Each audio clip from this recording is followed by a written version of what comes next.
Bible की पहली पुस्तक में दो भाइयों कैन और हाबिल के बारे में एक कहानी है। वे आदम और हव्वा के पुत्र थे जो सबसे पहले लोग थे। बड़ा भाई कैन एक किसान था जो फसल उगाता था, जबकि छोटा भाई हाबिल एक चरवाहा था जो भेड़ों की देखभाल करता था। एक दिन कैन और हाबिल दोनों ने परमेश्वर को उपहार देने का फैसला किया। हाबिल ने अपनी भेड़ों का सबसे बढ़िया हिस्सा दिया और परमेश्वर उसके उपहार से खुश थे। परंतु कैन ने सिर्फ कुछ फलों को दिया, सबसे अच्छे फलों को नहीं, और परमेश्वर उसके उपहार से खुश नहीं थे। कैन परेशान और जलन महसूस करने लगा क्योंकि परमेश्वर ने हाबिल के उपहार को ज्यादा पसंद किया। परमेश्वर ने देखा कि कैन गुस्से में था और उससे बात करने की कोशिश की।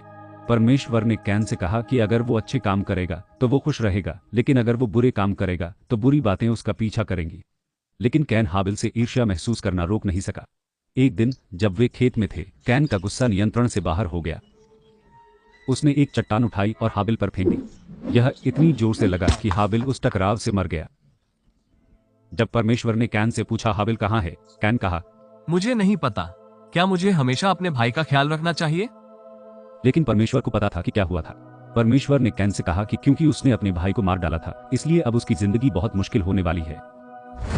वह अब फसल नहीं उगा पाएगा और उसे दूर जाना पड़ेगा और एक अलग जगह पर रहना होगा।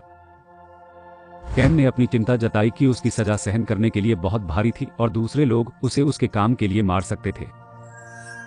जवाब में परमेश्वर ने कैन की रक्षा के लिए उस पर निशान लगाया ताकि कोई जो उसे ढूंढे वो उसे नुकसान न पहुंचाए। कैन चला गया और एक जगह रहने लगा जिसका नाम नोद था, जो उसके परिवार से बहुत दूर था। उसने भाई के साथ जो बुरा किया था उसकी वजह से छोड़ना पड़ा। कैन और हाबिल की कहानी हमें बहुत कुछ सिखाती है। यह दिखाता है कि जलन और गुस्सा होने से सच में बहुत बुरी चीजें हो सकती हैं। कहानी यह भी दिखाती है कि जब लोग बुरे काम करते हैं तब भी परमेश्वर उनकी परवाह करते हैं और उन्हें सुरक्षित रखना चाहते हैं।